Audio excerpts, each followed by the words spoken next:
Hello, I'm Don Foster and welcome to my home. Thank you for watching. We got a really wonderful project we're going to start to do. It's been needed done for a very, very long time.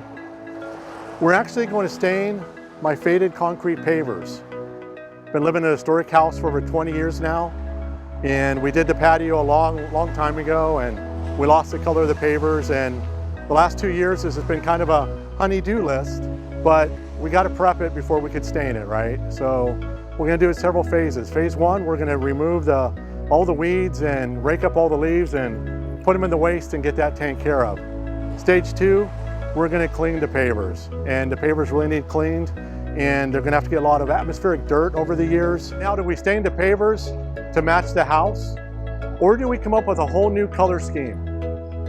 And we actually stain the pavers what we really like, introduce some new colors, and then restain the brick on the house.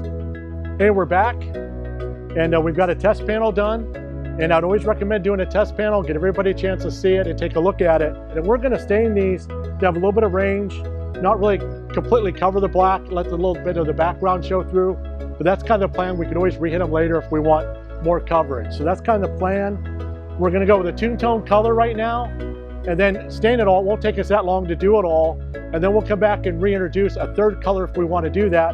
The final phase is done. We're all done with the paver staining, and we love it. We're really happy. Not 100% dry yet. We just finished right now, but basically I can walk on most of it. It dries pretty quickly. What a fun and exciting project to do. We're really happy. We're pleased with the look. Again, we just want to tell you how much we appreciate it. Thank you for watching.